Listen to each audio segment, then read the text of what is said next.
langsung mulai aja lah. Assalamualaikum warahmatullahi wabarakatuh. Selamat siang. Salam sejahtera untuk kita semua. Kita di pertemuan Kobel di bulan Agustus ya, perdana di bulan Agustus. Ini saya materi yang pertama lah, paling gak lama materi ulun cuma 1 jam, nggak lama banget. Nanti habis itu baru kita bahas KMM sama minggu efektif. Oke, langsung aja ulun mulai lah. Nah, ulun di sini mengambil materi penerapan budaya positif dalam pembentukan karakter pada siswa berkebutuhan khusus di SLB Negeri 2 Martapura. Jadi kita di sini untuk membahas penerapan budaya positif dalam membentuk karakter siswa dan siswi kita. Nah, budaya positif itu yang kita pelajari hari ini terdiri dari perubahan paradigma belajar, disiplin positif, motivasi perilaku manusia, terus kebutuhan dasar, posisi kontrol restitusi, keyakinan kelas, dan segitiga restitusi. Ini materinya yang memang ucapannya agak-agak susah Bapak Ibu, karena kalau untuk salah mengucapkan jadinya bahaya. Ya, apalagi yang poin posisi kontrol restitusi itulah. Nah, kenapa kok kita harus memiliki pengetahuan budaya positif? Nah, itu tujuannya agar kita bisa menanamkan nilai-nilai kebajikan atau nilai-nilai kebaikan di dalam diri kita sendiri dan diri siswa kita. Ya, selanjutnya. Nah, apa itu budaya positif? Budaya positif adalah konsep yang mengacu pada pola perilaku, nilai-nilai, norma, dan sikap yang mendukung pertumbuhan, perkembangan, dan kesejahteraan individu atau kelompok. Nah, sampai sini mungkin Bapak Ibu sudah bisa pahami lah, budaya positif itu intinya budaya-budaya yang baik. Nah, beda sama dengan budaya kejahatan. Nah, itu lain, positif tapi negatif. Nah, oh ya, apa itu budaya positif di sekolah, Bapak Ibu? Perwujudan, yaitu perwujudan dari nilai-nilai atau keyakinan universal yang diterapkan di sekolah. Budaya positif yang diterapkan di sekolah adalah salah satu perwujudan dari visi guru yang mengandung nilai-nilai kebajikan sesuai dengan tujuan pendidikan nasional yang dijabarkan dalam profil pelajar Pancasila. Budaya positif yang diterapkan di sekolah seharusnya menjadi suatu kebiasaan sehingga mendorong murid untuk melakukannya dengan kesadaran diri tanpa paksaan. Ya loh, jadinya gini loh, karena kita ini murid SLB, nggak mungkin murid itu kita bilang, nah jangan nakal lah, jangan mengganggu temannya lah, murid itu pasti gak paham. Tapi kalau kita biasakan dengan perilaku kita contohkan perilaku yang baik, nah itu mungkin dan insya Allah itu murid akan mengerti. Ketimbang kita padahi aja. Nah, itu. Selanjutnya,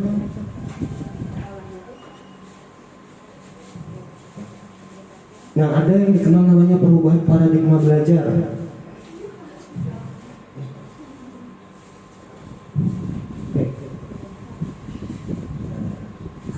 Bapak Ibu, ini agak lemot sedikit. Nah, ini tadi perubahan paradigma belajar. Sini.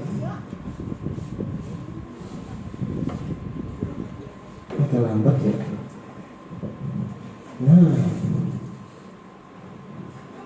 belum masih loading. Nah, ini dia. Ada namanya perubahan paradigma belajar. Perubahan paradigma belajar itu dapat diartikan sebagai perubahan pola pikir terhadap proses pembelajaran. Intinya gini aja, intinya di sini tuh perubahan pembelajaran yang lama itu digantikan dengan pembelajaran yang baru. Karena kan nggak mungkin kita memakai kurikulum yang lama, sedangkan kurikulum kita itu baru. Nah, kurikulum itu disesuaikan dengan perkembangan zaman. Jadi dalam pembelajaran itu ada perubahan gitu. Artinya pola pembelajaran yang lama digantikan dengan pembelajaran yang baru dan lebih baik dari pembelajaran sebelumnya. Misalnya pada pembelajaran di zaman dulu belum berbasis teknologi, sekarang pelajarannya udah ada video, ada musik-musiknya gitu. Selain itu juga kurikulum yang sekarang itu lebih baru dari sebelumnya. Perubahan tersebut ditujukan untuk menyempurnakan yang ada sebelumnya. Jadi namanya perubahan itu untuk menyempurnakan sesuatu yang belum baik ke arah yang lebih baik. Nah, itu di sini maksud perubahan paradigma belajarnya. Ya, selanjutnya. Nah, dalam budaya positif itu dikenal juga dengan disiplin positif. Ya kan? Tapi nggak perlu saya jabarkan ya pengertian disiplin. Saya rasa udah tahu semua kan arti kata disiplin. Nah, kalau disiplin positif itu adalah cara menerapkan sikap disiplin yang bertujuan untuk menumbuhkan kesadaran serta memberdayakan anak mandiri melakukan sesuatu tanpa iming-iming hukuman, sogokan, ancaman maupun hadiah. Jadi Bapak Ibu di dalam disiplin positif itu kita tuh menyadarkan anak gitu. Biasanya kan kita udah membuat kesepakatan kelas kan. Nah itu kesepakatan kelas itu tanpa adanya keyakinan kelas juga akan percuma. Artinya tidak ada kesadaran juga akan percuma. Terus disiplin sangat penting untuk diajarkan dan dibiasakan pada anak-anak sejak dini setiap hari. Sebab disiplin akan membentuk karakter positif anak agar kelak ia mampu menentukan sendiri mana tindakan yang harus dilakukan dan mana yang sebaiknya dihindari dalam kehidupannya. Nah, pembelajaran disiplin positif ini sebenarnya untuk menanamkan karakter atau kesadaran dalam diri anak. Jadi percuma misal gini, ilustrasinya gini, anak membuang sampah sembarangan di kelas. Nah berarti itu tidak ada kesadaran dalam diri anak. Padahal di kesepakatan kelas sudah ada untuk menjaga kebersihan, tapi anak tersebut masih membuang sampah pada tempatnya. Nah itu artinya tidak ada kesadaran dalam diri anak. Beda dengan anak yang sadar, oh ini ada sampah, harusnya sampah aku buang di tempat sampah. Nah itu berarti siswa sudah memiliki kesadaran dalam diri. Ya, next. Nah, tujuan disiplin positif adalah menanamkan motivasi yang ketiga. Nah, sini nanti ada motivasi ketiga pada murid-murid kita, yaitu motivasi yang pertama untuk menjadi orang yang mereka inginkan dan menghargai diri sendiri dengan nilai-nilai yang mereka percaya. Jadi diterapkannya disiplin positif itu untuk menjadi orang yang mereka inginkan dan bisa menghargai dirinya sendiri. Terus ketika murid-murid kita memiliki motivasi tersebut, mereka telah memiliki motivasi intrinsik yang berdampak jangka panjang. Jadi apabila kita terapkan disiplin positif, maka jangka panjangnya nanti siswa akan memiliki kesadaran dalam dirinya tanpa disuruh, tanpa diberitahu. Terus motivasi intrinsik itu artinya motivasi yang ada di dalam diri anak. Jadi seperti sadar, misal gini, berangkat sekolah dia datang tepat waktu. Nah itu berarti udah ada motivasi intrinsik yang baik di dalam dirinya. Terus motivasi yang lain itu juga ada, misalnya seperti apa ya, dia punya keyakinan itu bahwasannya sesuatu yang baik itu harus dikerjakan. Nah itu dia sadar akan itu termasuk motivasi intrinsik. Mereka akan tetap berperilaku baik dan berlandaskan nilai-nilai kebajikan karena mereka ingin menjadi orang yang menjunjung tinggi nilai-nilai yang mereka hargai atau mencapai tujuan yang mulia. Nah jadi tujuan disiplin positif ini juga menjadi orang yang menjunjung tinggi nilai yang mereka hargai, nilai yang berakhlak mulia sesuai dengan profil pelajar Pancasila, yaitu berakhlak mulia. Nah,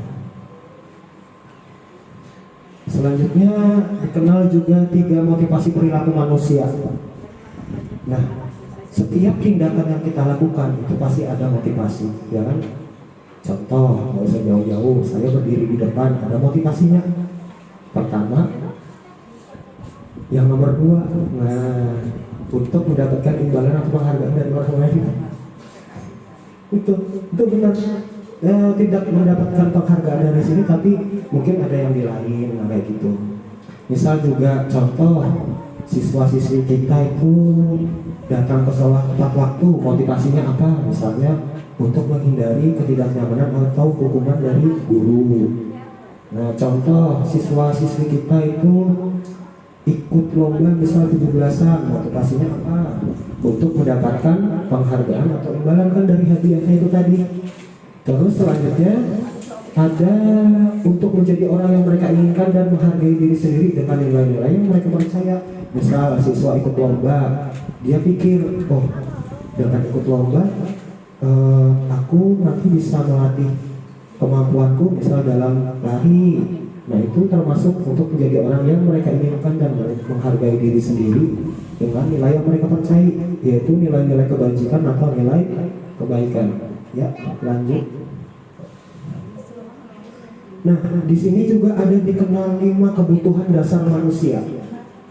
Ya kan kita itu hidup pasti punya kebutuhan.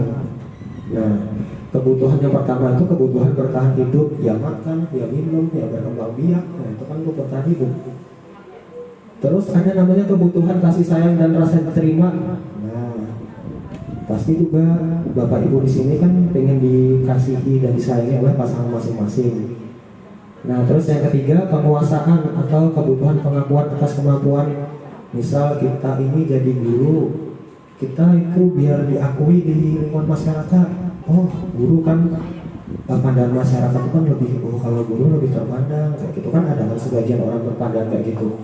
Terus kebutuhan akan kebebasan, ini kita bebas misalnya dalam yang kita pilih. Misalnya kita mau, misal kita nih ngajar ya, dengan gaya mengajar kita kan kita bebas. Nah, di situ ada kebutuhan akan kebebasan dan kesenangan, kebutuhan untuk merasa senang. Jadi setiap manusia itu pasti ada kebutuhan 5 ini, gitu. Itu untuk manusia normal ya, untuk manusia normal. Kalau manusia setelah normal mungkin agak beda lagi kebutuhannya. Nah, selanjutnya kelasnya. Nah, dalam pendidikan atau dalam kita meluruskan sebuah kesalahan itu dikenal dengan namanya restitusi. Ya.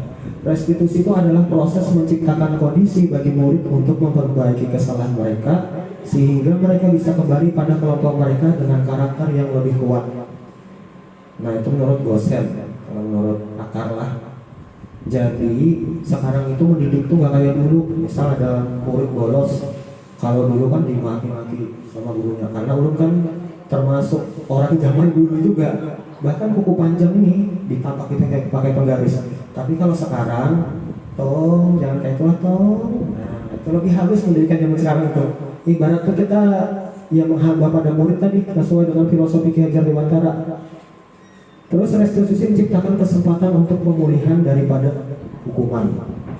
Jadi restitusi itu lebih menciptakan pemulihan daripada hukuman. Jadi di sini tuh guru tuh biar menyadarkan siswa, bukan membuat kapok siswa.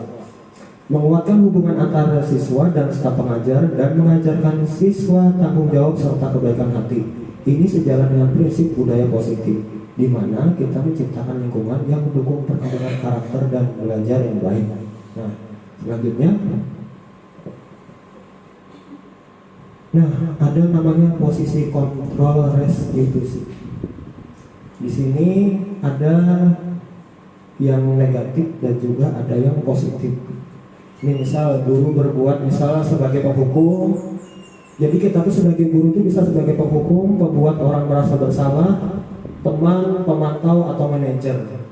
Nah, kita tinggal pilih mau yang mana. Tapi kalau sesuai dengan budaya positif, kita ambil posisi kontrol yang positif juga, yaitu sebagai teman, pemantau atau manajer. Jadi di sini kalau sebagai penghukum tuh misalnya menghardik, menunjuk, menyakiti, menyindir. Misal ada siswa kita yang kadang mau mengerjakan tugas, terus kita jeber, nah itu sebagai penghukum.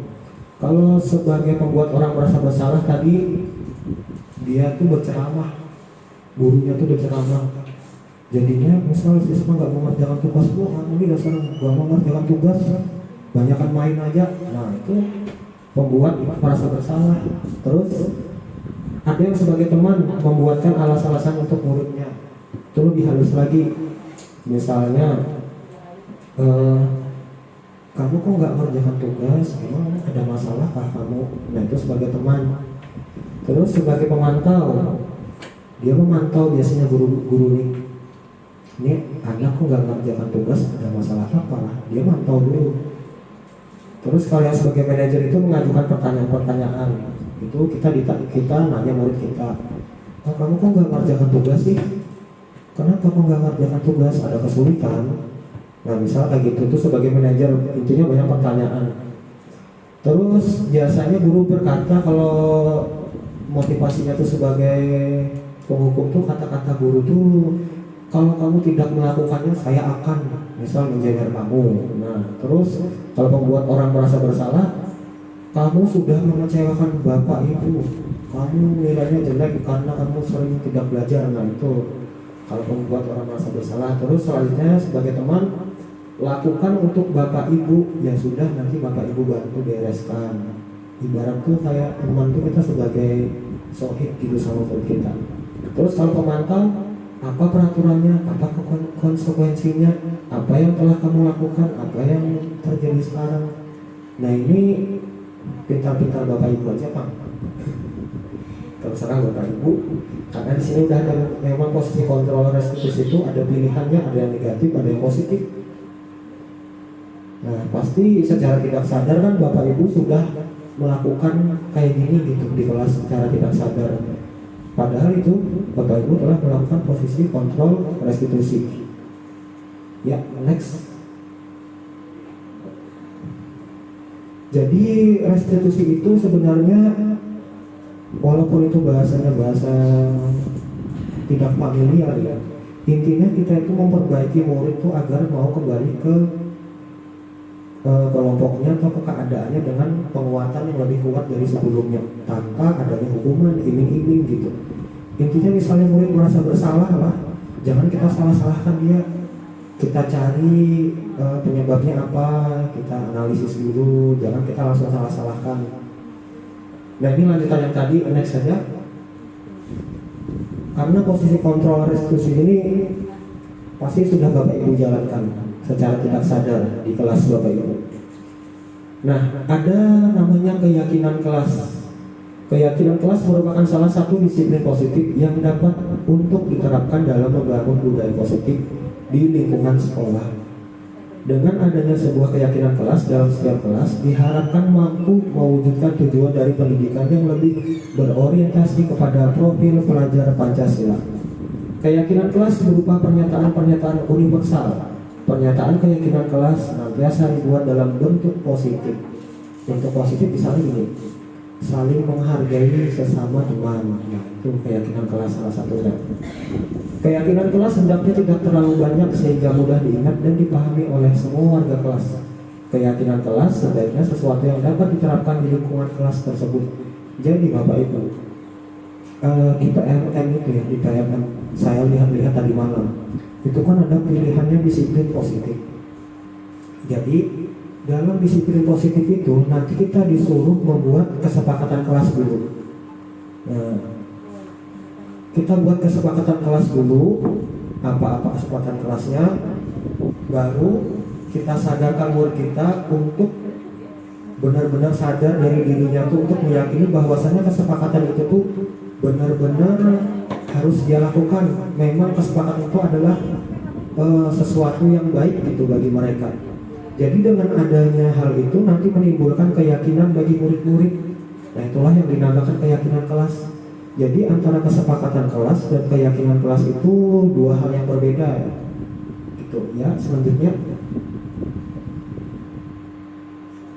nah di sini ada nilai-nilai kebajikan universal. Banyak Bapak Ibu kalau dijabarkan ada satu kitab kayaknya. Karena kebaikan di dunia tuh banyak banget kan. Nah nilai-nilai ini merupakan payung besar dari sikap dan perilaku kita, atau nilai-nilai ini merupakan fondasi kita berperilaku. Nilai-nilai kebajikan adalah sifat positif manusia yang merupakan tujuan mulia yang ingin dicapai setiap individu. Jadinya nilai-nilai kebajikan ini tujuan yang mulia yang ingin dicapai pada setiap individu gitu. Misalnya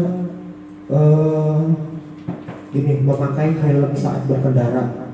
Memakai helm saat berkendara dengan sepeda motor.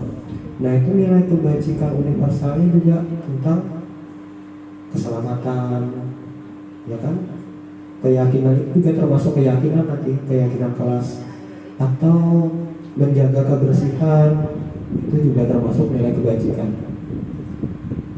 Seperti yang telah dikemukakan oleh Dr. William Glasser ya, walaupun saya tidak tahu siapa Dr. William ini, tapi beliau tuh menyatakan di sini bahwa setiap perbuatan memiliki suatu tujuan. Dan selanjutnya Diane Bosek, nah ini dua ilmuwan yang saya tidak tahu, baru kali ini saya tahu ya. Mengungkapkan bahwa dengan mengaitkan nilai-nilai kebajikan yang dinanti seseorang, maka motivasi intrinsiknya, nah motivasi intrinsik adalah akan terbangun. Misal motivasi bapak bangun pagi apa ya kan? Oh biar aku ke sekolah tidak telat absennya ya kan? Nah itu motivasi intrinsik tuh. Misal aku mengerjakan modul untuk apa? Motivasinya agar bisa kemasukan di PNM. Nah itu termasuk motivasi intrinsik. Sehingga menggerakkan motivasi dari dalam untuk dapat mencapai tujuan mulia yang diinginkan. Itu jadi dengan adanya motivasi kita itu punya tujuan mulia dari dalam diri kita, gitulah Bapak Ibu. Selanjutnya Mas. Nah ada banyak sekali kan nilai kebajikan ya, mungkin Bapak banyak banget nilai kebajikan. Ada peduli, rajin, integritas, rasa hormat, keterus terangan, keberanian, kebahagiaan. Nah banyak banget kan nilai-nilai kebajikan. Saya yakin Bapak Ibu di dalam semua nilai kebajikan ini ada pada diri Bapak Ibu masing-masing ya kan? Ada dermawan seperti Bapak Ojan ya. Dermawan bukan kita dermawan dalam hal harta aja Bapak Ibu. Misal jasa Bapak Ojan banyak membantu apa, nah itu juga dermawan termasuk nilai-nilai kebajikan universal tadi. Banyak sekali nilai-nilai, ada kesetiaan juga Bapak Ibu. Kalau kesetiaan itu juga nilai kebajikan. Di sini yang paling setia kan ada Bapak Alan. Ya Bapak Alan setia Bapak Alan. Nilai kebajikan universal yang dimiliki oleh Bapak Alan itu mungkin 99,99% tentang kesetiaan. Bapak Alan berhati ya kan. Kedamaian ada Bapak Dede memegang teguh nilai-nilai kedamaian, ya kan?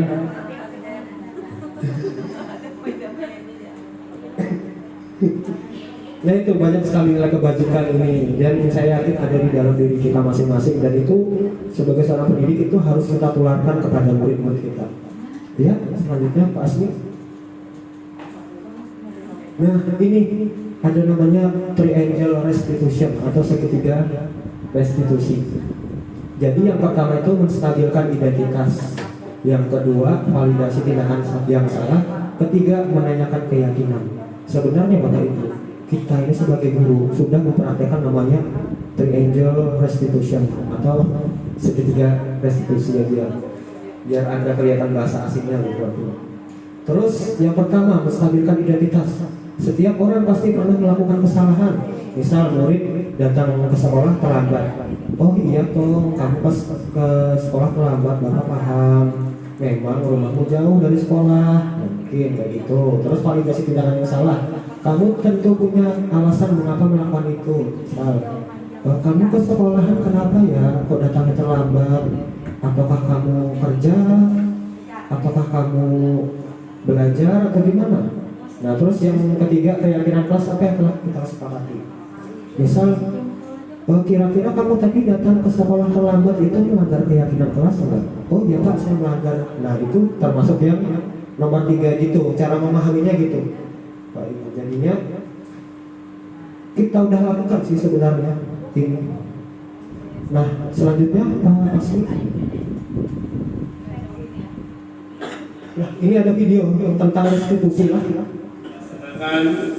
Pada pukul 10.15 siswa diserahkan terlebih dahulu karena sudah memasuki waktu istirahat. Pada saat jam istirahat, setelah saya mendapatkan laporan dari salah satu siswa bahwa ada siswa kelas 9 yang berkelahi. Ini gelap dulu, nanti di sini ada gambar. Temannya mendapatkan laporan seperti itu, saya sebagai wali kelas harus segera bertindak cepat melaksanakan tindakan penyelesaian masalah tersebut dengan menggunakan segitiga restitusi.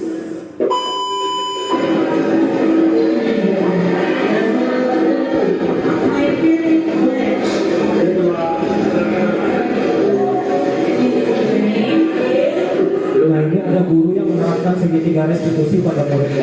Assalamualaikum Ramadan, bagaimana kabar ya? Assalamualaikum Pak. Tahu nggak bila kenapa mau dipanggil ini? Tidak tahu Pak, tidak. Jadi begini ya Ramadan. Tadi Bapak sebenarnya kabar kelas sendiri, kamu tuh katanya berdoa ini dengan kita. Benar tidak? Ya benar sekali. Kenapa itu Pak? Karena ada kesalahpahaman dan saya emosi. Oh, ya. Jadi, ya kan, kamu yang menunjukkan. Apa? Jadi kan kita kan lagi main, terus bilang meminta bola kepada kelas 7 dan memintanya secara paksa. Padahal kelas 7 tidak mau Pak. Terus saya membela kelas 7, tetapi bilang akan mendorong saya. Lalu saya mendorong balik dan akhirnya kita Memang sih setiap orang itu pasti punya kesalahan masing Ramadannya, tapi bukan satu-satunya Ramadan sendiri memiliki kesalahan. Nah pasti Ramadan sendiri punya alasan melakukan seperti ini. saya ingin membela kelas 7 karena kelas 7 sedang berolahraga namun juga boleh bilang karena boleh Kemudian ya, orang senang melihat saya. Nah sekarang setelah mengetahui hal ini, kira-kira tidak akan dilakukan Ramadan melanggar keyakinan kelasnya ini? Oh, enggak. Nah, keyakinan kelas apa sih tidak boleh? karena tidak ada penyusupan. Nah ini hanya keyakinan kelas apa? Nah sekarang Ramadan sudah tahu nih, kira-kira menyayangi, menghormati sesama teman itu penting ya. Penting nggak menurut kamu? Oh sangat penting. Nah kalau penting kira-kira ini tindakan apa yang akan dilakukan Ramadan di depan ini? Saya akan bisa mengontrol diri sendiri Supaya apa nih kira-kira? supaya tidak ada permainan lagi di antara ini. Oke, kira-kira sekarang apa nih yang akan dilakukan Ramadan? Saya akan minta maaf kepada Gilang Pak, walaupun Gilang yang baru dalam saya, namun saya akan minta maaf kepada Gilang biar kita tidak Sekarang Ramadan bisa kembali setelah ya pada kesalahan tersebut sebuah refleksi juga depannya bahwa hal tersebut tidak bagus yang akan dilakukan karena kita sendiri memiliki suatu kesepakatan. Terima kasih ya, selamat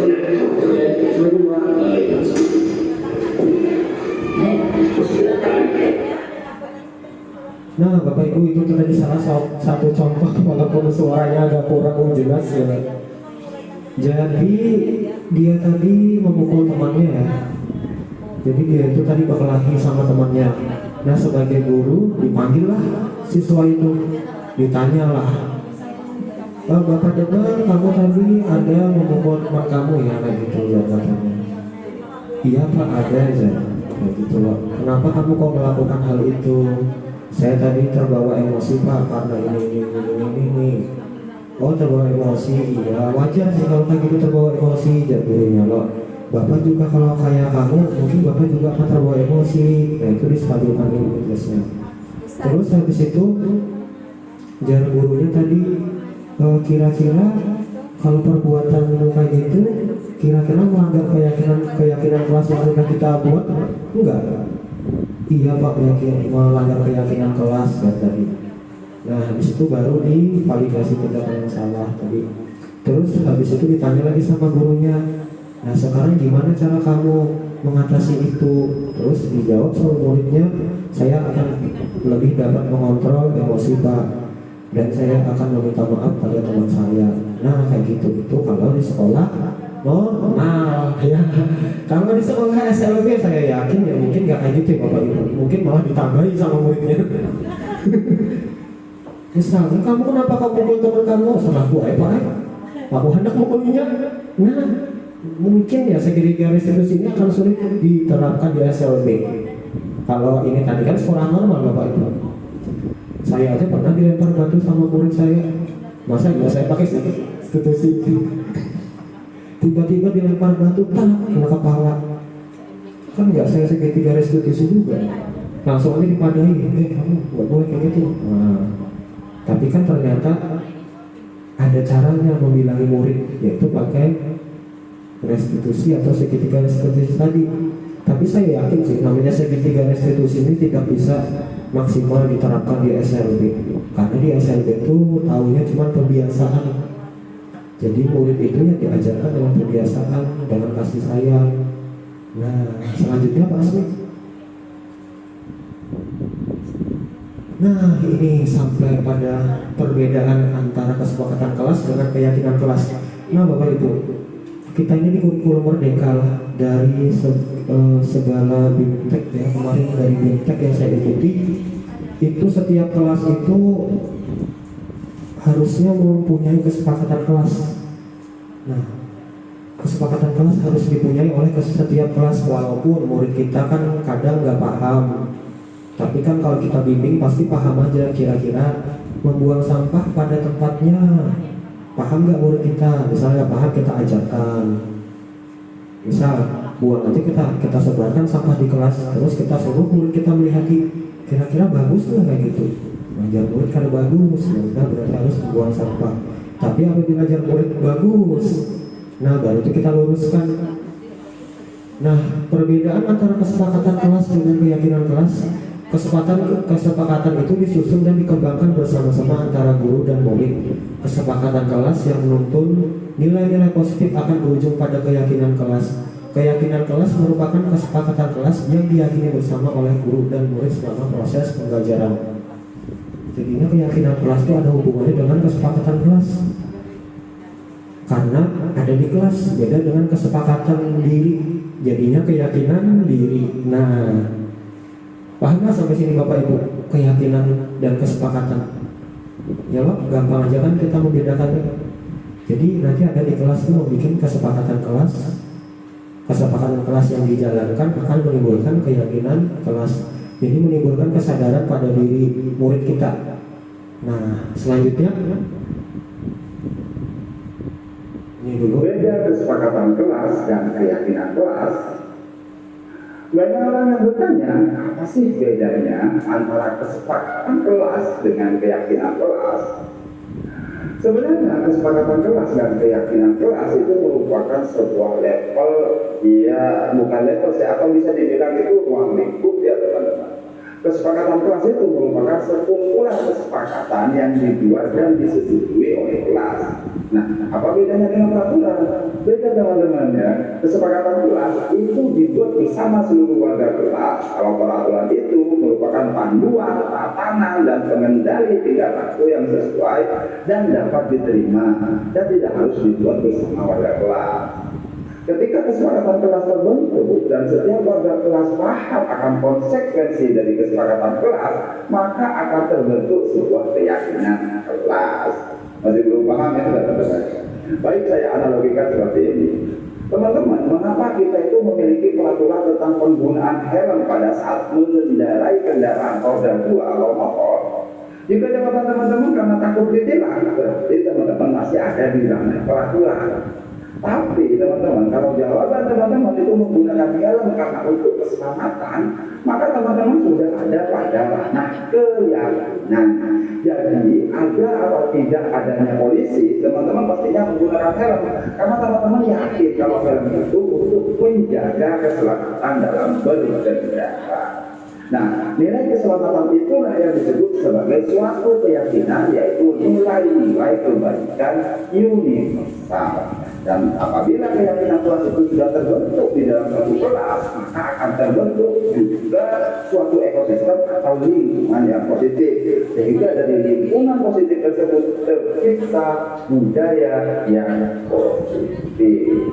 Seperti itu kira-kira teman-teman. Jadi sudah paham kan? Kalau belum paham silakan diskusi di kolom komentar ya. Nah itu Bapak Ibu, beda antara kesepakatan dengan keyakinan lah. Intinya kalau keyakinan itu berhubungan dengan kesadaran. Nah kalau kesepakatan itu baru dibikin, belum ada keyakinan di situ. Ya gitu ya Bapak Norman. Ya.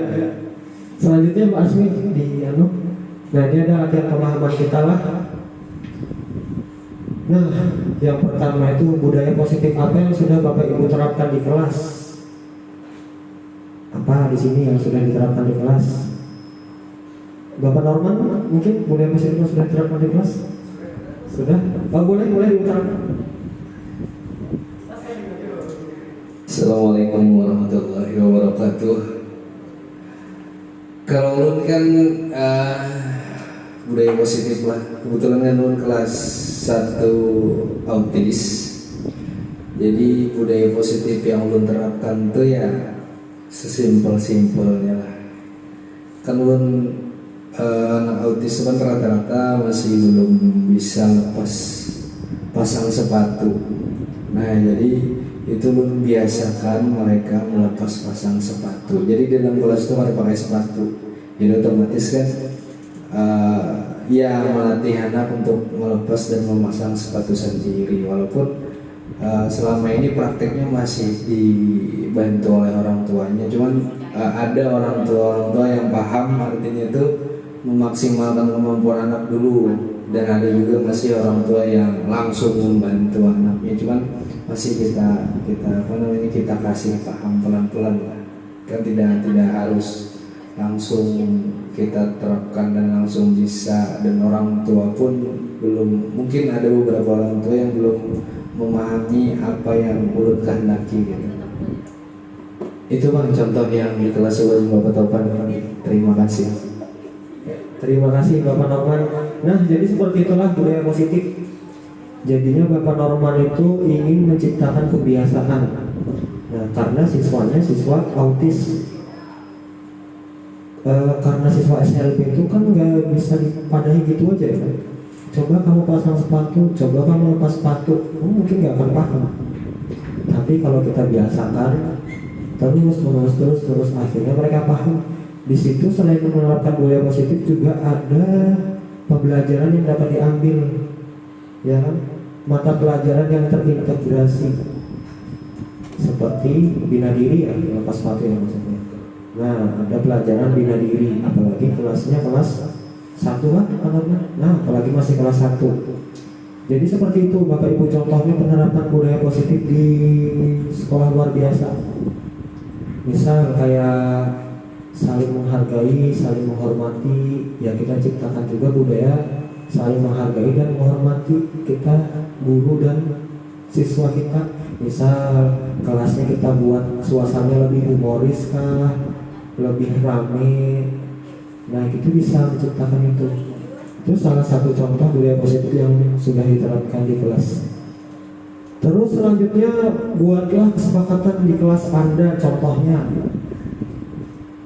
adakah yang bisa menyampaikan kesepakatan di kelas yang sudah dibuat? Siapa ya? Pak Ojan mungkin ya, Pak Ojan. Iya, kita sharing aja Pak Ojan biar tahu ya. Ulun kurang tahu apakah masuk kesepakatan kelas atau bukan. Cuman sebelum masuk mengajar yang baru siswanya, itu sudah saya cari tahu dulu kendala apa sih di mereka itu. Yang saya dapati, anak yang akan saya pegang itu keseringan menangis dan berkelahi. Akhirnya saya buat kesepakatan bahwa sama anak karena hukuman tidak boleh, jadinya kata saya sama anak, kalaunya ada yang nangis atau berkelahi, maka setiap hari kan kalau pekerjaan tugas saya tantangani. Kalau nangis saya buat icon nangis di bukunya. Jadi biar orang tuanya tahu bahwa hari itu dia nangis atau hari itu dia berkelahi. Itu yang satu. Saya tidak tahu tuh apakah kesepakatan kelas kah jatuhnya atau masih bersifat peraturan kah, kurang tahu ya. Kalau yang benar-benar kesepakatan kelas itu ada di handphone. Karena anak B kan kalau nggak belajar itu suka sekali main handphone. Jadi saya bersepakatan sama anak, kita baik guru maupun siswa tidak boleh bermain handphone kalau belum selesai pengerjaan tugas. Jadi ketika sudah selesai pengerjaan tugas boleh. Jadi anak-anak itu ketika melihat temannya sudah selesai, anak temannya main game ya nggak bisa apa-apa gitu kan. Jadi kalau dia main game, maka kesepakatannya handphonenya diambil dulu gitu. Kayak itu Pak. Terima kasih Bapak Ojan ya. Itu tadi yang kedua ya, itu jelas kesepakatan kelas ya. Yang kalau yang ke pertama tadi kayak seperti masih kan ada hukumannya dikasih emot. Nah emot itu kan kalau orang anu kan merasa gitu. Kalau orangnya tahu lah merasa menilmu kayak merasa bersalah kan ada di situ. Jadi kok aku dikasih emot sih? Oh gara-gara aku kayak gini. Nah itu masuk membuat rasa bersalah lah emang. Ya kan. Tapi kalau kontrol restitusinya tuh Ya pakai yang 3 tadi, misal gini, anaknya nih kenapa berantem kah? Suka berantem dan suka nangis. Kalau pakai kontrol restitusi ya ditanya, enak kamu apa kok sering berantem atau sering mukul temennya? Misalkan pakai bahasa isyarat ya, kan belum gitu paham. Misal dia nakal sama ulun, dia sering ngerjain ulun, sering jahatin ulun, kita sebagai oh iya memang sih kita harus bertahan atau mempertahankan diri kita dari tindakan kayak gitu. Tapi kan ada batas-batasannya. Masih ingat nggak misal dengan keyakinan keras yang kita sepakati tidak boleh menyakiti sesama teman misalnya? Iya Pak, jangan salah, masih ingat ya. Nah terus untuk menebus kesalahan kamu harus ngapain? Misal saya meminta maaf sama dia dan tidak akan mengulangi lagi, atau saya lebih mengontrol emosi saya.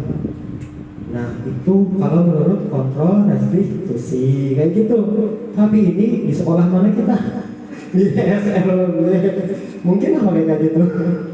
Bisa nggak diterapkan kayak gitu Pak Ojan? Kira-kira pakai kayak gitu tadi? Bisa terulang lagi kan? Nah itu makanya pembiasaan tadi. Kita perlu adanya pembiasaan.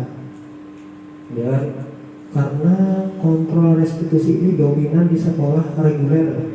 Nah, kalau di SMP tadi seperti diaran Bapak Norman tadi, kebiasaan pakainya. Jadi bila anak kayak gitu, ya kita kayak gitu tadi nggak apa-apa, tapi nanti ke belakang-belakangnya kita biasakan misal atau dipisahkah, tempat duduknya agak dipisah gitu udah di kelas. Nah kayak gitu. Ulun juga kayak gitu Pak di kelas, tapi tempat duduknya udah bisa jadi 2 kubu. Kalau jadi 1 baris ini misal kayak gini, guru di sini, papan tulis di sini kan, dia pasti ngerjain temennya. Jadi ulun bisa yang ngerjain sebelah sini, yang nakal ke sebelah sini, yang kalem sebelah sini. Tapi nanti diganti lagi biar matanya kada jending kan melihatnya ke sana terus. Jadi urut ganti lagi ke sebelah sana. Jadi bergantian sip-sipan gitu. Tapi yang jelas itu beda. Jadi model kayak gini, ini 1, sini papan tulis, di situ meja guru. Itu karena yang beberapa murid itu kan sering menjahil sama teman, jadi belum bisa. Jadi misalnya di sini jahil, karena ulun terapkan kayak metode ini diskusi, kadang diskusi. Misal ada soal matematika, bercerita misal bapak punya uang 100.000, dibelikan rokok misal 20.000 atau dibelikan buah 20.000, sisa uang bapak berapa? Jadi antara kelompok sini sama kelompok sini cepet-cepetan jawabnya. Nah karena dia tadi jago ngoceh ya kan, jago ngoceh, ya otomatis kalau dalam diskusi kan banyak tuh suaranya. Nah jadi situ sekaligus melatih peran siswa untuk aktif. Jadi hal-hal yang negatif tadi kita alihkan ke hal yang positif. Kayak gitu Pak, kalau cara gua ngajar bukan maksud saya ini pengalaman aja. Nah ini ada lagi kasus yang ketiga.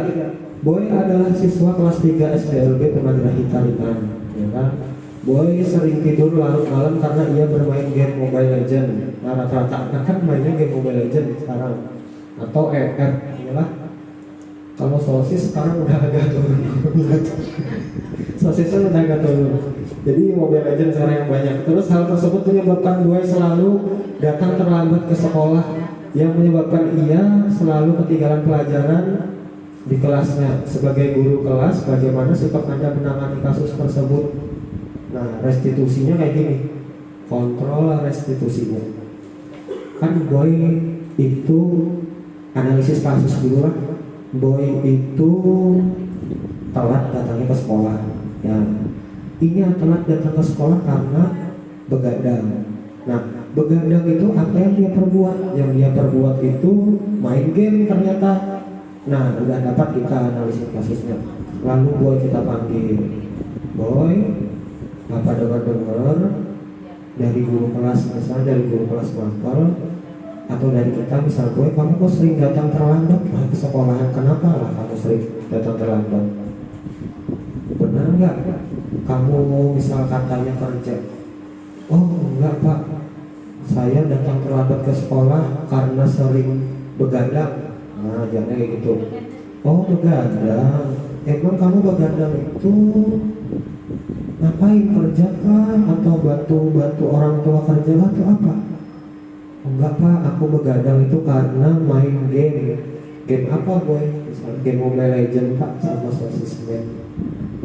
Oh iya, mainnya nge-cheat gak Boy? Nge-cheat Pak mainnya, makanya seru sampai malam mainnya. Ya, oh iya boy, bapak juga gamer. Dan bapak juga ngancit misalnya kebetulan ya. Makanya bapak juga kalau main game sampai malam, cuman bapak main pas hari libur. Nah kalau hari kerja bapak nggak main, takutnya nanti juga datang terlambat. Oh gitu ya Pak Jarwo ini. Terus habis itu, nah kalau gitu gimana boy kamu bagusnya? Oh ya udah Pak, kalau gitu nanti juga saya nge-game-nya sampai begadang pas libur sekolah aja Pak ya. Iya boy harusnya kayak gitu, kalau perlu kamu sampai subuh main game-nya nggak apa-apa kalau libur. Kalau perlu nggak usah tidur seharian, hari Sabtu Minggu tuh dari Jumat tuh bang tidur sampai Minggu. Nah nggak gitu ya maksudnya. Ya intinya jangan main game pas saat besok mau ke sekolah. Nah terus kira-kira kamu melanggar keyakinan kelas nggak boy? Iya Pak, saya melanggar keyakinan kelas.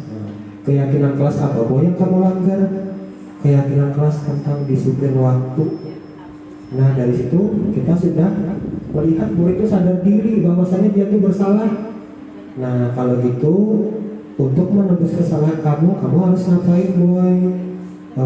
Saya besok datang ke sekolahnya lebih awal Pak biar nggak terlambat, dan juga kalau jam pelajaran sekolah misalnya besok sekolah saya nggak mau begadang lagi. Ya sudah kalau gitu benar ya besok ya kayak gitu ya. Iya Pak, ya sudah silahkan kembali. Nah kayak gitu tuh contoh restitusi Bapak Ibu. Itulah yang dinamakan restitusi. Tapi kembali lagi kepada murid kita Bapak Ibu, murid SLB. Biasanya kalau dipadahi makin ditambahi. Kamu jangan mukul dia lah, wah dipukul ya. Nah kayak gitu. Dengan cara tadi, kebiasaan tadi. Kita kembali ke slide yang awal asli. Yang paling awal kebiasaan kita kan. Yang nomor 3.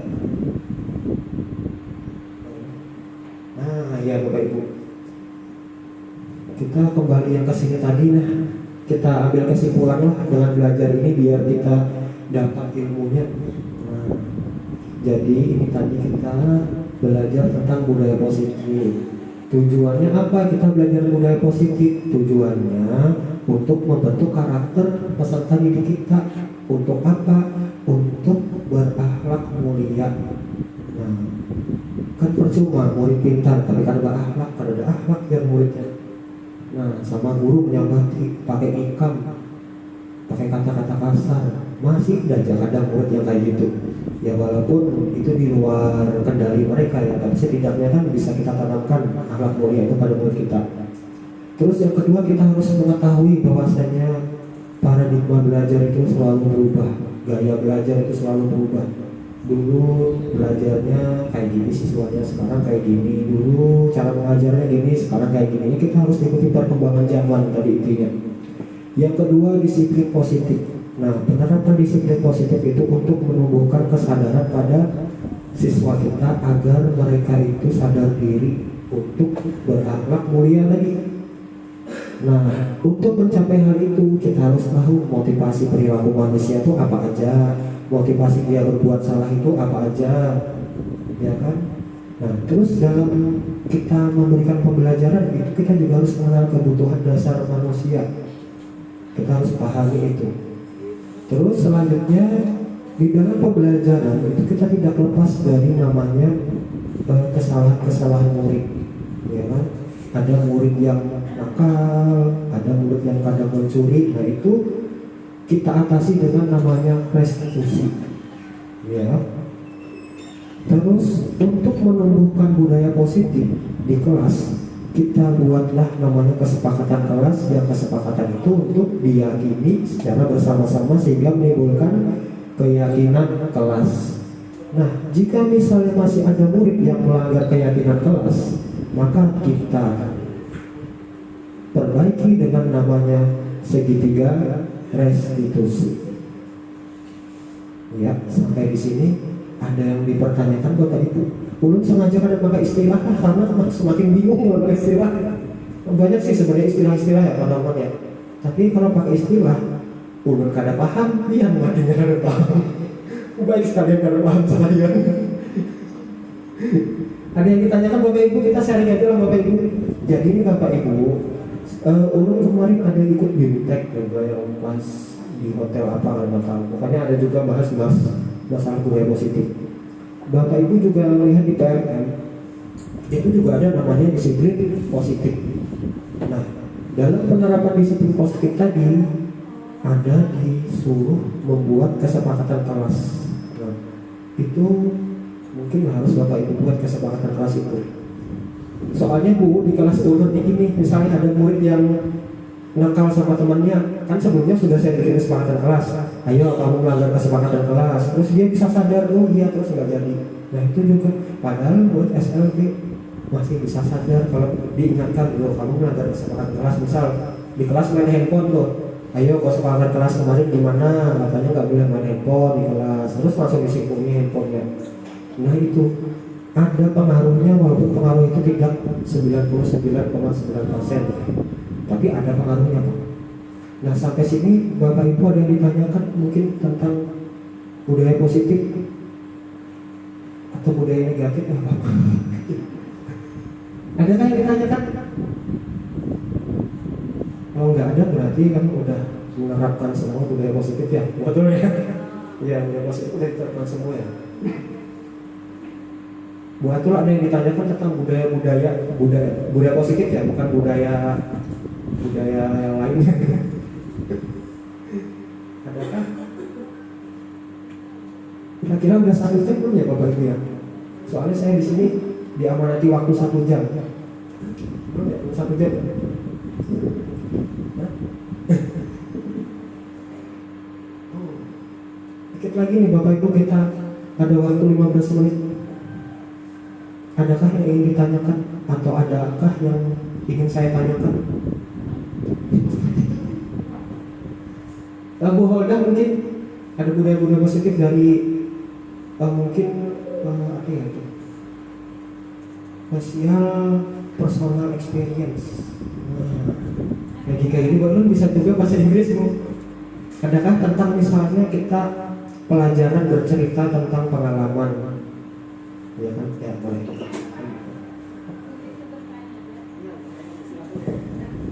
Kalau tentang budaya positif ini Ya. apa dimasukkan dalam modul ajar juga apa, atau sekedar cuman pas waktu di kelas aja pada terkait dengan modul ajar? Bisa dimasukkan dalam modul ajar. Di situ kan nanti ada kayak kesepakatan kelas. Misal gini, budaya positif itu berdoa sebelum belajar, itu masuk budaya positif. Berdoa sebelum belajar. Sebenarnya nggak harus kita sebutkan ini loh budaya positifnya kayak gini, enggak. Tapi di dalam modul itu kan ada unsur-unsur yang itu sudah mengenal tentang budaya positif.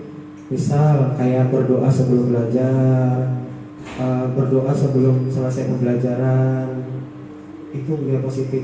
Atau misal kita cantumkan, misal murid itu berdiskusi kan, ada murid saling bekerja sama, itu juga budaya positif.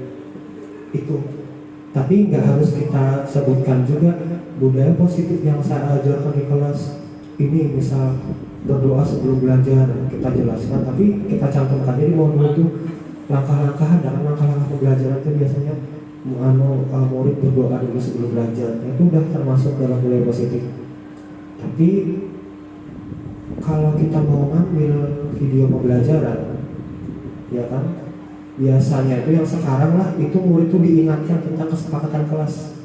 Sebelum belajar anak-anak, kita ingat dulu kesepakatan kelas kita apa. Jangan main handphone sebelum pembelajaran. Itu kan ada nanti video pembelajaran. Karena di kurikulum Merdeka itu tuh ada kesepakatan kelas. Jangankan di tempat siswa kita, ulun aja 4 BMTEK ada kesepakatan kelas. Ya apa kesepakatan kelas. Jadinya sebelum kita ngajar, kita kan berdoa dulu, berdoa penguatan dulu, ingatkan pada murid kita. Sebelum belajar, kita ingat-ingat dulu kesepakatan kelas kita. Berdoa misalnya, tidak boleh bermain handphone, tidak boleh mengganggu temannya. Baru habis itu kita masuk ke pelajaran. Nah, itu. Ada lagi?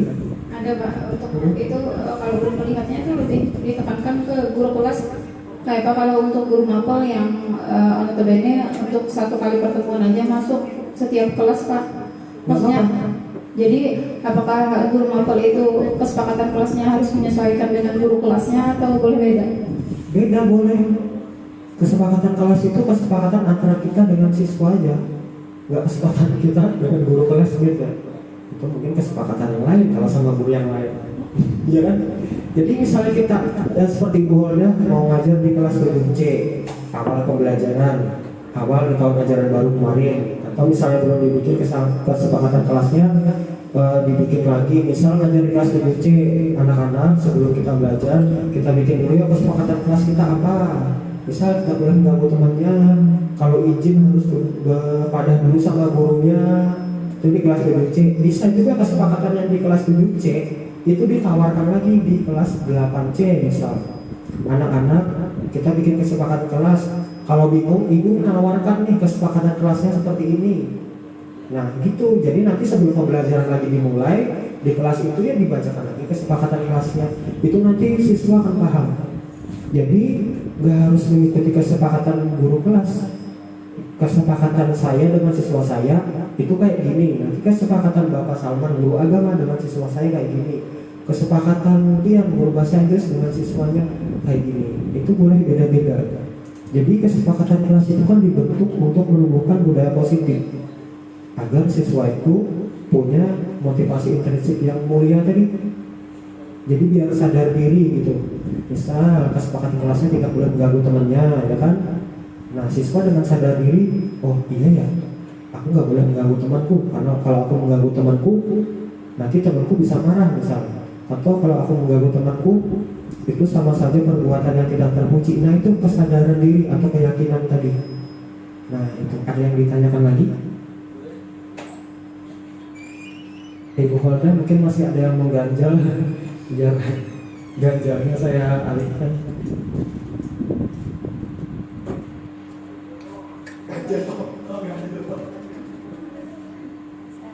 Mungkin ada yang lainnya masih mau ganjal, diutarakan aja nggak apa-apa. Cukup? Ya cukup. Ada lagi yang lain yang ingin bertanya tentang keyakinan atau keyakinan diri nggak apa-apa? Misal sama dirinya nggak yakin, bisa saya yakinkan di sini. Ada lagi yang bertanya? Ibu cantik bertanya. Ibu Ika bertanya tentang apa? Tentang masalah pembelajaran. Bapak Ojan ya tanya. Ini nggak ada yang tanya, berarti udah paham Bapak Norman yang kelihatan? Ya, siap enggak? Kita argumen. Mungkin sedikit diskusi dengan Bapak Topan. Iya, terima kasih Bapak Norman. Kira-kira perbedaan keyakinan kelas dengan kesepakatan kelas itu apa? Jadi kalau kesepakatan gini, tidak, misalnya di kelas ya, tidak boleh mengambil barang milik temannya. Kesepakatan, ya kan? Kesepakatan itu sekadar itu aja. Tapi bisa aja murid ini nanti melanggar lagi. Dia tuh nggak ada kesadaran diri. Nah, dengan adanya kesepakatan itu tadi kan ibarat itu patokannya.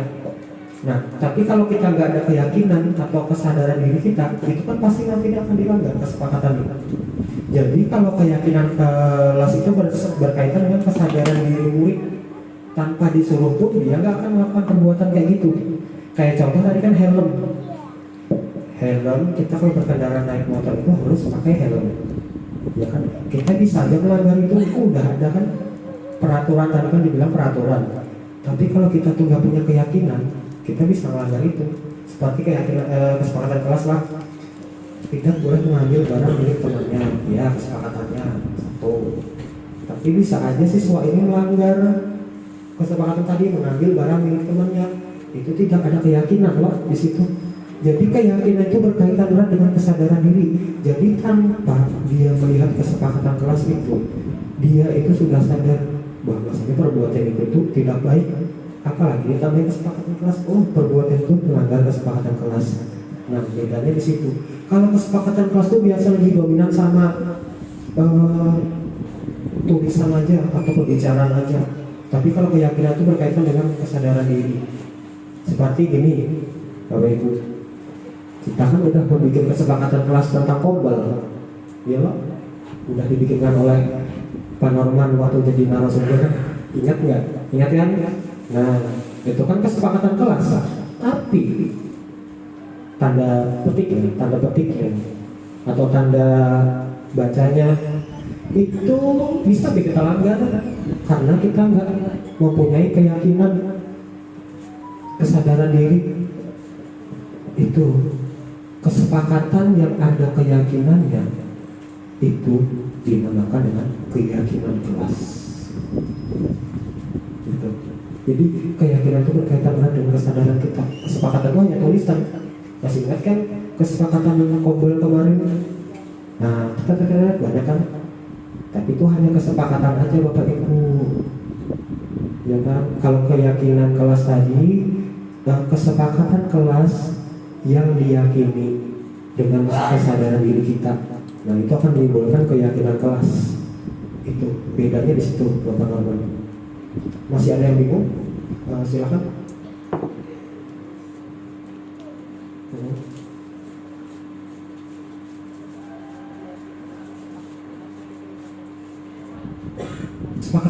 Kesepakatan itu.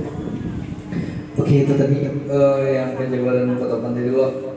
Kan ini ada keyakinan kelas dan kesepakatan kelas. Kalau untuk kalau keyakinan kelas ini yang setahu ulun, keyakinan kelas ini kan kita bentuk sebelum di awal pembelajaran. Kalau kesepakatan kelas itu biasanya lebih pertemuan kayaknya itu bisa fleksibel kesepakatan. Artinya hari ini kita kesepakatannya mau apa nih? Nah, kalau keyakinan kelas itu biasanya memang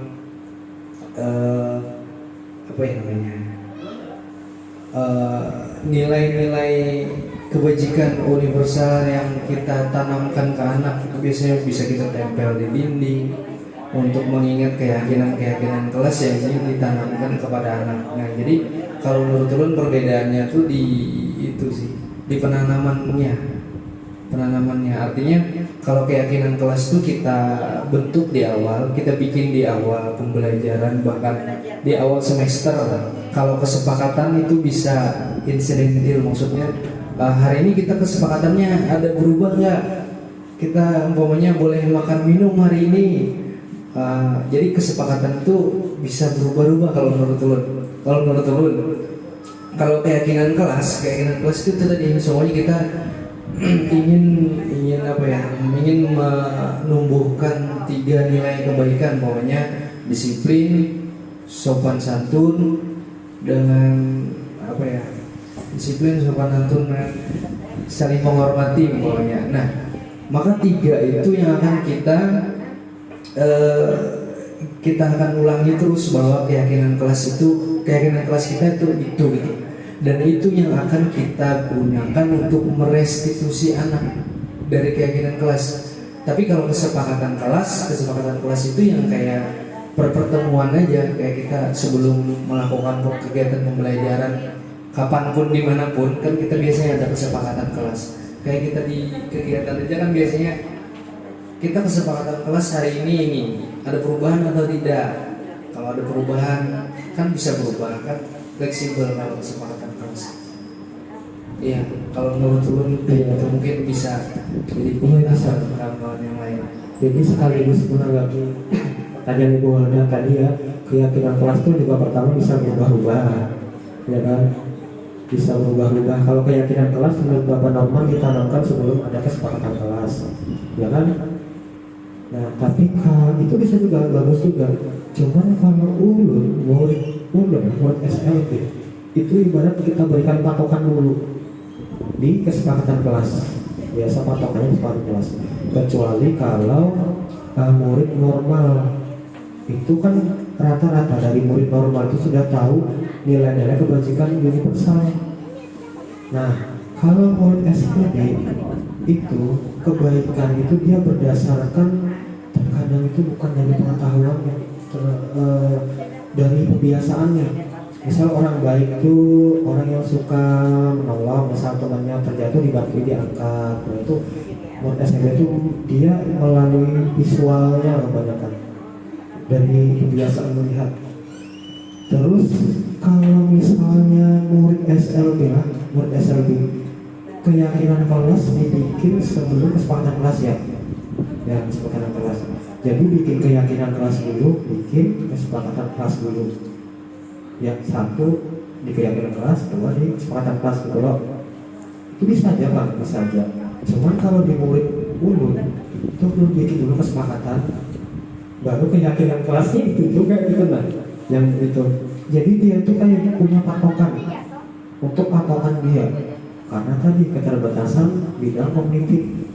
Jadi harus ada yang ibarat harus ada yang mengulurkan dulu, misal kesempatan kelasnya tidak datang terlambat, disiplin waktu.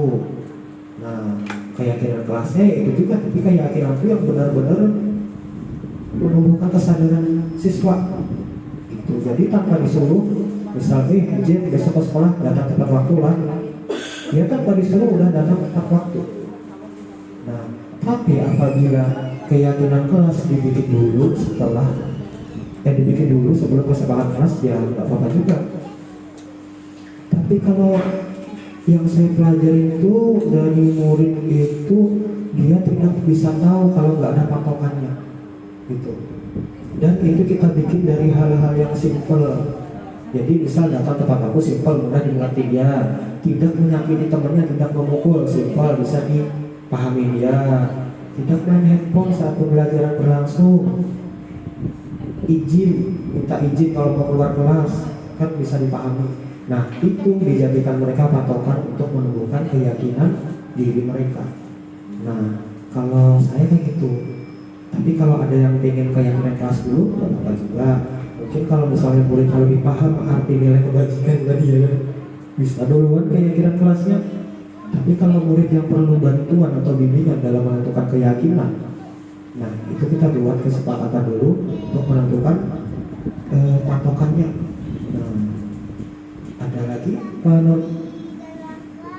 Pak Kus, ada yang ditanyakan kan? Ada lagi yang perlu bertanya masalah budaya positif?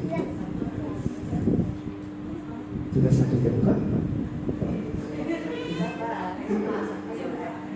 Saya dikasih waktu oleh kamu 1 jam Bapak Ibu.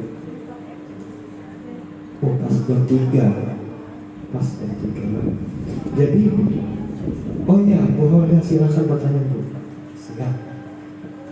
Thank you very much. Mengenai kesepakatan apa keyakinan, Iya. perlu nggak Pak dilibatkan orang tua murid, mengingat anak-anak kita dalam tanda kutip tidak terlalu mengerti apa itu kesepakatan atau apa itu keyakinan dalam kelas. Apakah setelah kita buat kesepakatan atau keyakinan karena anak-anak murid kita tanda kutip kurang mengerti juga, apakah kita perlu share atau beritahukan ke orang tua? Artinya di sini orang tua dilibatkan kayak gitu. Ya, terima kasih Bu Holda, pertanyaan sangat menarik untuk siang hari ini. Perlukah orang tua dilibatkan? Ya, gini, analisis dulu. Bu Holda, kalau di kelas pas Bu Holda ngajar bahasa Inggris, orang tuanya ikut belajar nggak? Orang tuanya ikut juga pelajaran? Ya. Nah, ketika kita di kelas, itu artinya kita sama murid kita dulu. Pertama yang kita lakukan, kita bikin dulu kesepakatan kelasnya sama murid. Misal, kamu kalau mau izin keluar, bilanglah, kamu jangan menelpon lah. Itu kesepakatan dulu kita sama murid. Oke, dapat 1, kesepakatan kita sama murid sudah dapat. Yang kedua, perlu nggak kita kasih tahu orang tua? Bisa, namanya collaboration Pak. Bisa kita kasih tahu ke orang tuanya dengan cara apa? Dengan cara kita share di grup kelas, misal, Bapak Ibu, ini saya ada kesepakatan dengan siswa, kesepakatan kelasnya yaitu kayak gini. Tolonglah Bapak Ibu dibantu untuk mewujudkan pelaksanaan kesepakatan ini agar menimbulkan keyakinan kelas. Dijelaskan keyakinan kelas itu pakai Google aja, pengertian keyakinan kelas itu kok masuk. Nah gitu, penting Bapak Ibu untuk kita menerapkan namanya kolaborasi, ya kan? Karena kita itu mengajarnya cuma di sekolah, sedangkan waktu murid itu banyak di rumah. Nah, jadi kalau ditanya perlu nggak kesepakatan itu dibikin bersama orang tua, nggak perlu sih sebenarnya kalau dibikin bersama orang tua. Tapi kalau misalnya di-share kesepakatan kelas tadi ke orang tua, perlu biar ada kolaborasi. Iya Pak, bukan apa meminta orang tua untuk bersama-sama membuat. Maksud saya setelah guru dan murid itu bikin keyakinan ataupun kesepakatan kelas, hasil dari itu baru di-share, bukan orang tuanya yang ikut nambah-nambahkan, bukan. Iya, itu bisa itu kayak gitu, di-share ke grup kelas. Artinya biar terciptanya kolaborasi antara guru dan orang tua. Iya, bagus. Soalnya kan waktu ulun temui ada waktu mengajar itu sedikit kadangnya orang tua itu ikut berperan, misalnya jangan ribut di kelas. Ternyata di kelas itu kadang ulun temukan anak orang tua punya peran kayak gitu. Ujar mamaku gitu, kalau boleh kayak gitu kan, berarti kan ada dampak pengaruhnya juga kalau kita beritahukan ke orang tua. Adanya orang tua ikut membantu pas di kelas, diingatan anaknya, oh jangan kayak gitu, ujar mamaku kan kalau boleh, berarti kan ada dampaknya kayak gitu. Nah itu boleh, kayak gitu boleh. Jadi kesepakatan kelas yang kita bikin boleh kita share pada orang tua murid untuk menimbulkan kolaborasi tadi, agar pembelajaran yang kita berikan di sekolah bisa juga diberikan oleh orang tua murid di rumah, bisa kayak gitu. Sangat boleh Bu, kolaborasi. Terima kasih Pak. Iya. Ada lagi bapak-bapak mungkin? Nggak, karena muridnya kan nggak bisa, autis.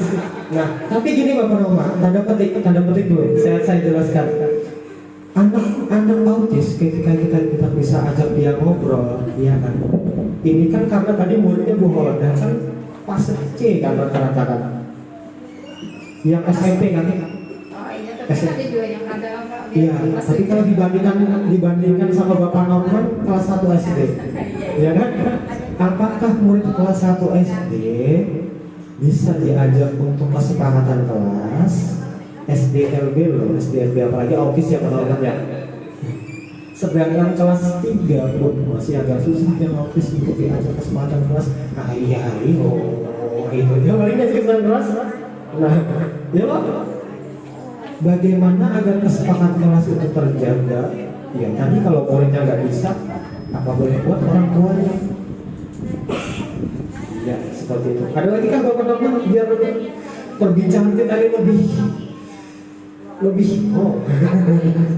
ada lagi kan Bu Alda ditanyakan? Mungkin Bapak Norman ingin ditanggapi tentang kesepakatan untuk keyakinan kelas, kesepakatan kelas, arahnya yang ke apa ya namanya, arahnya ke pembiasaan anak. Untuk kita yang di SLB ini memang agak mudah sulit lah. Lebih banyak mudahnya daripada sulitnya. Jadi itu tadi kita bisa memodifikasi. Yang penting apa tujuan kita untuk menanamkan nilai-nilai kebaikan pada anak itu tercapai. Kayaknya jalan tengah untuk kita itu kayaknya. Karena dari prakteknya pun itu tadi mudah-mudah sulit untuk kita praktekkan gitu.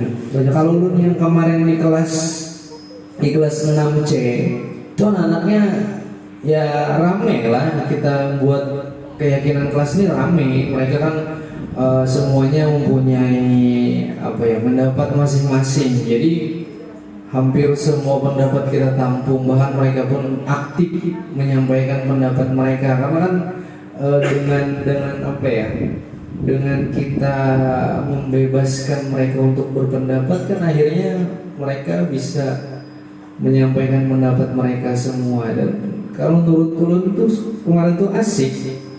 Dan 6C ya? Iya 6C kemarin. Terus yang pas ke kelas 1Q otomatis kan sangat perlu untuk beradaptasi lagi dengan keadaan anak-anak yang komunikasi pun kayaknya masih terbatas. Ada beberapa anak yang nyaut, yang lain ya begitulah. Nah akhirnya kan kemarin saya memutuskan untuk membuat kesepakatan kelas dengan orang tuanya dari awal kan kemarin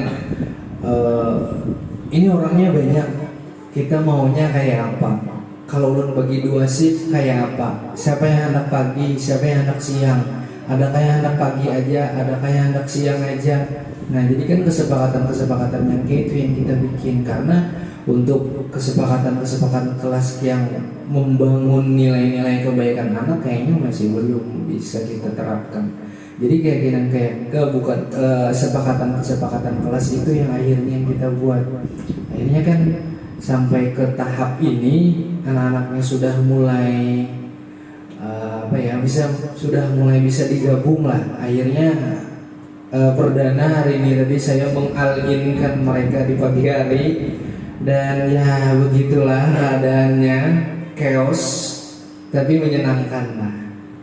Kita mampu bertahan di dalam kelas walaupun itu pun dengan kesepakatan lagi kemarin dengan orang tuanya, apakah mau pakai istirahat atau tidak, dan orang tuanya bersepakat untuk tidak memakai istirahat. Jadi otomatis saya pun harus menyediakan bahan pangan saya di dalam kelas, yang terutama air minum lah, karena kalau menurut saya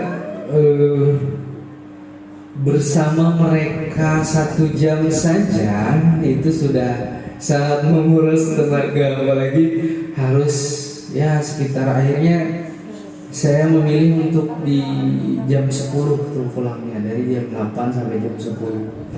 Mungkin walaupun saya hitung-hitung JP-nya masih kurang, tapi Itu juga terasa lama gue aja. ya, jadi kan saya pun mengatakan kepada orang tua ini sementara, jadwal sementara, pembiasaan dulu lah.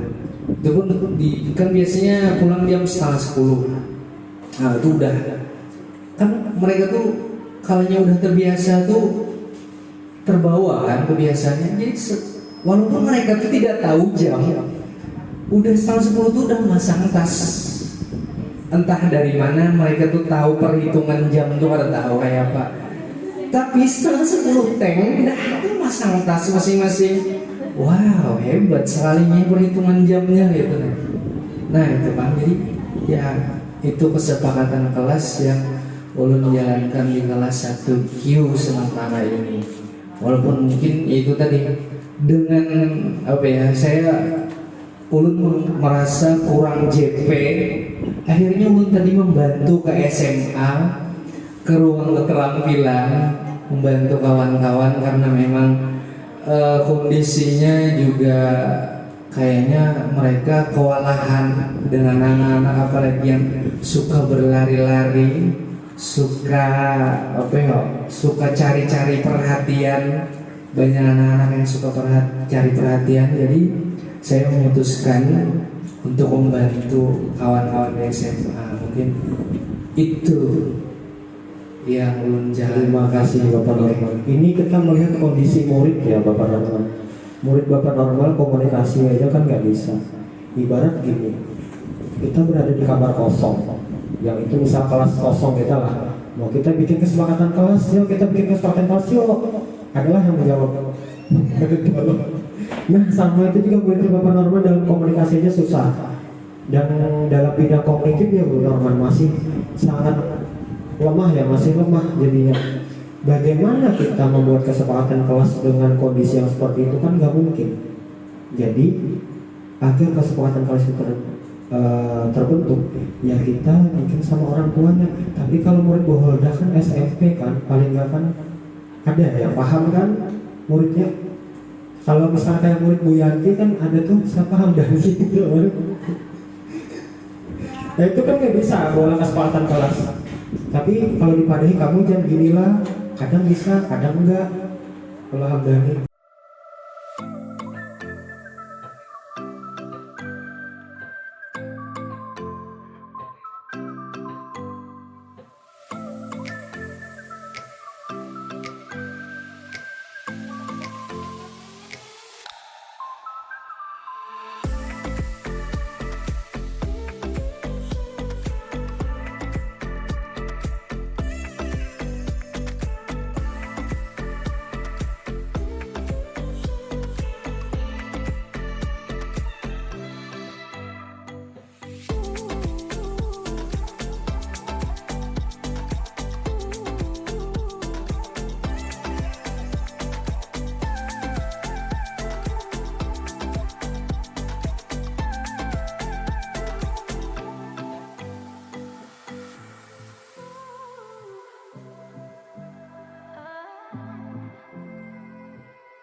Putra tahu nggak kenapa Bapak panggil ke sini? Nggak tahu. Tadi Bapak dengar laporan dari temennya, Putra itu mengambil barangnya Putri. Itu benar tidak? Benar. Kalau Putra kok ngambil barangnya Putri kenapa? Ingin aja mengambil barang itu karena mungkin Putra senang ya dengan barang itu. Iya sih, terkadang juga kalau kita senang sama sesuatu tuh kita kayak harus mendapatkannya kan. Nah, Bapak juga seperti itu, tapi kan itu telah melanggar keyakinan kelas yang telah kita buat, ya nggak? Keyakinan kelas apa yang sudah dilanggar? Keyakinan kelas apa? Berbuat baik terhadap teman dia. Untuk menebus kesalahan mereka, kita harus ngapain sama Putri? Mengembalikan barangnya dan meminta maaf, ya. Iya, sekarang Putra boleh duduk lagi. Terima kasih.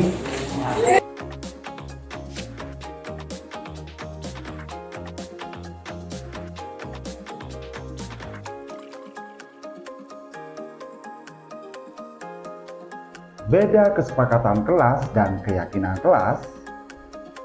Banyak orang yang bertanya, apa sih bedanya antara kesepakatan kelas dengan keyakinan kelas?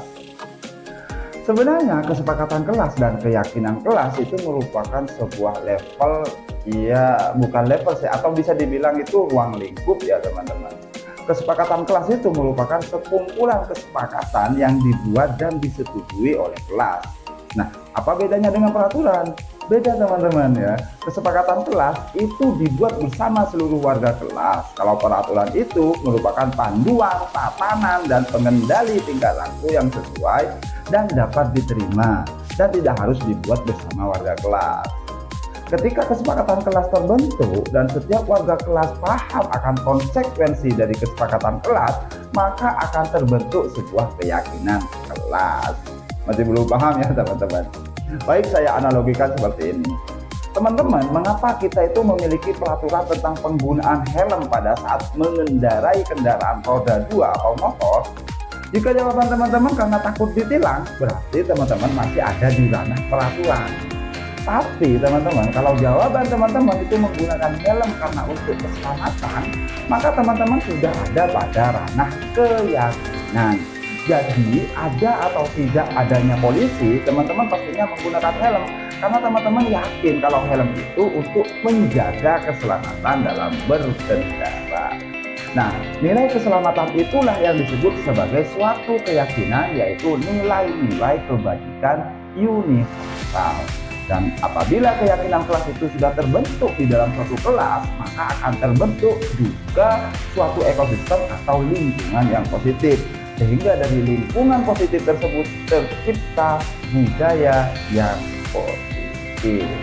Seperti itu kira-kira teman-teman. Jadi sudah paham kan? Kalau belum paham silakan diskusi di kolom komentar.